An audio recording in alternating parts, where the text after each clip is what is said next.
ఓ మొత్తం దోచేసాడు ఊగిపోయారు కదా, పెద్ద పెద్ద సాల్వలు తివాన్లు కలుపుకొని వెళ్ళిపోయారు కదా వెళ్ళి. ఏది దాని మీద యాక్షన్ ఏది నెక్స్ట్ నెక్స్ట్ పేజ్ తిరిగింది, ఖాళీగానే ఉంది. టైం కోసం వంశీని అరెస్ట్ చేయండి అని గోలగోలు చేశారు. వచ్చిన తర్వాత ఎలా అరెస్ట్ చేస్తారు? ఆ టైం వచ్చినప్పుడు అరెస్ట్ చేస్తారు కదా, అంతే. ఏదైనా టైం వచ్చినప్పుడు అరెస్ట్ చేస్తారు ఎవరినైనా. బ్రహ్మాండమైన మాట చెప్పారు సార్, బ్రహ్మాండమైన మాట చెప్పారు. వాళ్ళ కంపారిజన్ చెప్పనా మీకు?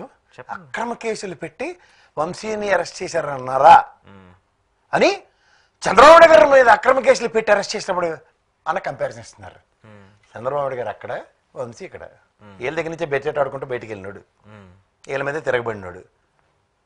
చంద్రబాబు గారిని వంశీతో కంపేర్ చేస్తారంటే వాళ్ళ మేధా సంపత్తి ఏంటో మురళీమోహన్ మేధా సంపత్తితో కంపేర్ చేసి పక్కకెళ్ళి అడుకోమనండి. కంపారిజన్ ఉంది. అరెస్టులు చేయడానికి ఎవరైతే ఏంటి, ఏ కంపారిజన్ అయితే ఏంటి? నేను మళ్ళీ చెప్పనా, కొడాలి నాని, పేరు నాని, రోజా, జోగి రమేష్, అంబటి రాంబాబు ఇన్వర్టబుల్ అంతే. ఏడు చేస్తారు, రెడ్ బుక్ చూపిస్తున్నారు, అరెస్ట్ చేస్తున్నారు, బ్రహ్మాండమైన పని చేశారు అంటున్నారు. 9 నెలలు ఏం చేశారు బాయ్ అంటే గుడ్డు గుర్రానికి పళ్ళు తోవడం బదులు అరెస్టులు చేస్తున్నారు. అంతకని ఇంకేం లేదు. అంతకని ఇంకేం లేదు. గతంలో కూడా వైసీపీ వచ్చినప్పుడు కూడా జరిగినాయి కదా అరెస్టులు కొన్ని, అలా అది కూడా దానికి రివెంజ్ అనుకోవచ్చు. నేను చెప్పింది మీరు రామాయణ సీత గురించి అడుగుతున్నారు. నేను చెప్పింది వాళ్ళ అరెస్టులు వంశీని అరెస్ట్ చేస్తే చంద్రబాబు నాయుడు గారితో కంపేర్ చేసుకుంటున్నారు. అర్థమైంది నాకు. చంద్రబాబు నాయుడు వాళ్ళు ఏదో ఒక కక్ష అనేది తీర్చుకోవాలి కదా, నేను అదే ఆ ప్యారలాలతో చెప్తున్నాను. అంటే కక్ష తీర్చుకుంటారు మీరు, జర్నలిస్ట్ గా ఒప్పుకుంటారు. జర్నలిస్ట్ గా ఒప్పుకోండి, ఆయన చెప్పారు కదా డైరెక్ట్. లోకేష్ గారు ఏం చెప్పారు? నేను చెప్పి సింపుల్ అండి, అదే చెప్తున్నా. ఎప్పుడైతే వంశీ లేటోడిని ఒకటి deliberation of words in house లో ఉన్నది, దాని మీద కేసు పెడితే సంతోషం. లేదా తెలుగుదేశం పార్టీ ఆఫీస్ మీద డెలిబరేషన్ కేసు పెడితే సంతోషం.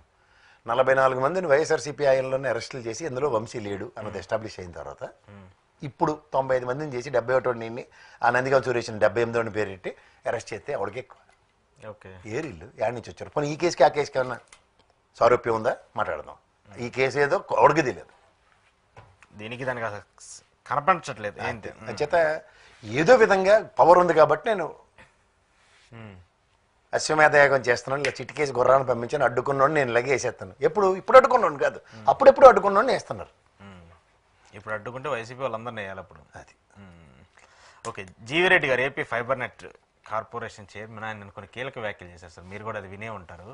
సో కొంతమంది అధికారులు చెప్పిన మాట వినట్లేదు, లేదంటే అసలు గత ప్రభుత్వాన్ని ₹1 సంపాదించింది దీని మీద మేము ఇప్పటిదాకా ఏమీ ఒకటి సంపాదించడమో, మాకు రోజు కంప్లైంట్లు వస్తున్నాయి, ఫోన్లు చేసి సాగు కొడుతున్నారు, అసలు మాకు తీసేయమని చెప్తున్నారు, ఏంటి ఈ పరిస్థితులు అని చెప్పేసి ఆయన చాలా ఆవేదన వ్యక్తం చేశారు. అంటే ప్రభుత్వంలో ఉండి ఒక కార్పొరేషన్కి చైర్మన్గా ఉన్నటువంటి వ్యక్తి ఇలాంటి మాటలు ప్రభుత్వ అధికారుల మీద మాట్లాడము, దట్టు ఆయన గతంలో కూడా చాలాసార్లు మీడియాలో చాలా పెద్ద ఎత్తున మాట్లాడుతూ వచ్చేటువంటి వ్యక్తి, ఆయన గత ప్రభుత్వం చేసింది మేము చేయలేకపోతున్నాం అని చెప్పడం ఏంటి?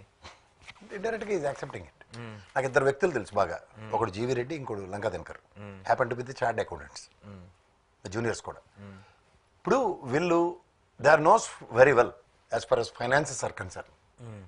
గతంలో కుటుంబ రాయలకు పెట్టింది, ఇప్పుడు లంకా దినకర్కి ఇచ్చారు. సింపుల్, నేను ఒక లాజిక్ చెప్తా. రెవెన్యూ మాడ్యూల్ గత ప్రభుత్వంలో ఎక్స్చెక్కర్కి వచ్చే డబ్బులు వీళ్ళు చూసుకోండి కాబట్టి 9 నెలల్లో లిక్కర్ స్కామ్ అన్నారు, మైనింగ్ స్కామ్ అన్నారు, తోటకూర ఇదే కాలక్షేపం చేసి పోతారు. వాస్తవం మీరు గమనించండి. ఇప్పుడు ఏపీ ఫైబర్ నెట్ అన్న దాంట్లో ఉదాహరణకి ఆంధ్రప్రదేశ్లో నెట్వర్క్ అన్నది గత ప్రభుత్వంలో 100% రేషియోతో సక్సెస్ అయింది అనుకోండి. ఎగ్జాంపుల్ చెప్తున్నా. ఇప్పుడు నిన్న జీవిరెడ్డి గారి మాటల సారాంశం మీరు గమనించగలిగితే అత్యంతం నెట్వర్క్ ఇష్యూస్ మీద complaints this is getting lot of it. అవును. అంటే దాని అర్థం ఏంటి? ఇప్పుడు మనం ఎకనామిక్స్ మాట్లాడదాం, డిమాండ్ అండ్ సప్లై కదా. సప్లై ఆల్రెడీ గత గవర్నమెంట్లో కంప్లీట్ అయిపోయింది, అంటే అందరికీ నెట్లు ఇచ్చారు. కొత్త కనెక్షన్ ఒకటి కూడా రావట్లేదు. That is the revenue lapses these people are establishing it. ఇప్పుడు ఏదన్నా ఒక బిజినెస్, మా నాన్న బిజినెస్ నాకు అప్పచెప్పడం అనుకోండి ఎగ్జాంపుల్, మా నాన్న బిజినెస్ని ఎంత ఉన్నదో దాన్ని ముందుకు తీసుకెళ్తే కొత్తది యాడ్ చేయడం అనేది మన ఫ్లేవర్. అవును, మన ఏదో ఒకటి చూపించారు. అందులో విషయం లేదనే జీవిరెడ్డికి ఆల్రెడీ జీతం తగ్గించి ఉద్యోగం ఇచ్చారు, మీరు గమనించుకోండి. రెండోది, కొత్తది ఈయన దగ్గర 9 నెలల వీళ్ళ గవర్నెన్స్లో ఈయన నవంబర్లో ఈయన ఛార్జ్ తీసుకున్న దగ్గర నుంచి ఒక్క కొత్త కనెక్షన్ రావట్లేదు. అంటే మార్కెట్ ఈజ్ ఎక్స్పైర్డ్. అంటే ఏంటి? ఆల్రెడీ ఎస్టాబ్లిష్ అయిపోయారు. దీని వెనకాల నీ కూడా అర్థం ఏంటి? ఈ ప్రభుత్వం పేరేటండి? ఈ ప్రభుత్వం పేరేటి? ఎన్డీఏ కూటమి. కూటమికి సంబంధించి ఎన్డీఏ కూటమిలో వీళ్ళ పరంగా ఏంటి? మొత్తం అంతా ప్రైవేటైజేషన్. అదాని అంబానీ పెట్టడమే. ఈ అదాని కాకుండా అంబానీ ఏ బిజినెస్ ఉన్నాడు? జియోలో ఉన్నాడు కదా. సో ఇప్పుడు ఉన్నాడా లేదా? ఉన్న ప్లాన్ అంతా అంటే ఇప్పుడు మీకు గత గవర్నమెంట్ 5 సంవత్సరాలు ఎక్స్చెక్కర్కి రాష్ట్ర ఖజానాకి అనా పైసలతో డబ్బులు తీసుకొచ్చే మార్గాలు, ఉదాహరణకి లెక్కర్ కానీ ఏపీ ఫైబర్ గ్రిడ్ త్రూగా అంటే ఏపీ ఫైబర్ నెట్ డబ్బులు రాష్ట్ర ఖజానాకే వచ్చేలా చేశారు యాజ్ పర్ జీవీస్ వెర్షన్ ఎస్టర్డే. అవునా కదా? అవును. ఇప్పుడు కొత్త రెవెన్యూ సృష్టించలేని నిస్సహాయ, ఎందుకంటే సంపద సృష్టిస్తాం అన్నది పెద్ద హెడ్డింగ్ ఇట్టారు కదా వీళ్ళు. సంపద సృష్టిస్తాం అని పెద్ద హెడ్డింగ్ పెట్టిన దగ్గర సబ్ హెడ్డింగ్ లేవేటి, ఉదాహరణకి లెక్కరు రాష్ట్ర ఖజానాకి రావాల్సింది, రెండోది ఏపీ ఫైబర్ నెట్, ఇవే కదా సబ్ హెడ్డింగ్స్ మనకి. ఇందులో ప్రతి దాంట్లోనూ హ్యాండ్స్ అప్. 9 నెలల రెవెన్యూ క్రియేషనే జరగట్లే. అపార్ట్ ఫ్రమ్ దట్ దాంట్లో టెక్నికల్ ఇష్యూస్ ఉన్నాయి. టెక్నికల్ ఇష్యూస్ ఏంటి? నెట్ కనెక్షన్స్ ప్రాబ్లం ఉన్నప్పుడు ఇప్పుడు మీరు నేను ఒక ఏపీ ఫైబర్ నెట్ వాడుతున్నాం, కర్మగా అది పని చేయట్లే, ఇమీడియట్గా మనం దేనికి స్విచ్ ఆన్ అవుతాం? వేరే దానికి వెళ్ళిపోతాం కదా. అది జియో లేకపోతే ఎయిర్టెల్ లేకపోతే టాటా ఏదో చెత్త చెదరం పోతాంగా పోవా. ఈ ఆప్షన్స్ ఎక్స్ప్లోర్ చేయడానికి గవర్నమెంట్ పరంగా ఎందుకు రిజాల్వ్ చేయట్లే? ఇది జస్ట్ ఎన్డీఏ గవర్నమెంట్ చూడండి, బిఎస్ఎన్ఎల్ ఎలా సర్వనాశనం చేసిందో అదే ఆప్షన్ వీళ్ళు ఎక్స్ప్లోర్ చేస్తారు 9 months బట్టి. అంటే ఇక్కడ ఏపీ ఫైబర్ నెట్ ని కూడా అలానే చేయాలని, అందుకే ఇంక జీతం తగ్గించే ఫస్ట్ ఉద్యోగం ఇచ్చారు. మీరు ఇది గమనించండి, రెవెన్యూ వచ్చే దగ్గరే వాడిని ఎప్పుడైనా అడ్వాంటేజ్ తీసుకుంటారు. రెవెన్యూ సృష్టించగలడు చేయగలిగే క్యాపబిలిటీ ఉన్నాడు కూడా అక్కడ నిర్వీర్యం చేయగలిగారంటే లాజిక్ ఆలోచించండి. జస్ట్ లైక్ బిఎస్ఎన్ఎల్ ఎలా నిర్వహణ చేశారో దీన్ని ఇప్పుడు ఏపీ ఫైబర్ అంటే నిర్వీర్యం చేసి ఆ జియో వాడికో ఎవరికి ఏదైనా పెడతారు. ఎప్పుడైనా సరే ఇన్ఫ్రాస్ట్రక్చర్, మొన్నటిదాకా మీకు చాలా మందికి తెలియని విషయం అంటే మొత్తం బిఎస్ఎన్ఎల్ టవర్స్ వాడుకుంటూనే వీళ్ళు బతుకుతున్నారు చాలా. అలాగే ఏపీ ఫైబర్ నెట్ మొత్తం రాష్ట్రం అంతా ఫైబర్ అంతా మన డబ్బులతో తగలబెట్టి వేసిన తర్వాత వీళ్ళు ఆధార పెట్టడానికి వీళ్ళు నాటకాలు ఆడుతున్నారు. ఇది మర్మం. ఇది ఈ కొత్తగా వచ్చాడు కాబట్టి అమాయకుడు కాబట్టి ఈయనకి అవకాశం ఇచ్చారు. ఎవరిని? వీళ్ళు తెలుగుదేశంలో ఉన్న వాళ్ళు, జనసేనలో ఉన్న వాళ్ళు ఇప్పుడు ఎవరినైనా కలకండి.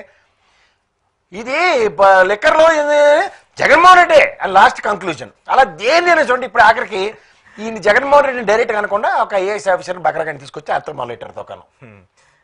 ఆ అధికారి సరిగ్గా చేయట్లేదు అనేది. సార్ ఇక్కడ నేను ఆ పక్క వీధికి వెళ్ళి 3వ కనెక్షన్ ఇవ్వాలంటే 3వది ఆల్రెడీ అదే మందే ఏడిసింది సార్, అడికి రావట్లేదట, ఆడ పక్కన దగ్గర పోతున్నాడు అన్న విషయం చెప్తే కింద కామెంట్లు చదవండి. జీవిరెడ్డి గారి ప్రెస్ మీట్కి కింద కామెంట్స్ అన్ని టెక్నికల్ ఇష్యూస్ మీదే ఎంఫసైజ్ చేసి మాట్లాడుతున్నారు. ఇన్నాళ్ళకి మాట్లాడింది కూడా మాకు ఎవరైతే ఉన్నారో ఎవరిని ఏమంటారంటే కేబుల్ నెట్వర్క్ ఆపరేటర్స్ ఎవరైతే ఉన్నారో మా బాధ మీరు వ్యక్తపరుస్తున్నారు సార్. అంటే కేబుల్ నెట్వర్క్ ఆపరేటర్స్ యొక్క బాధ అంటే టెక్నికల్ ఇష్యూ కదా.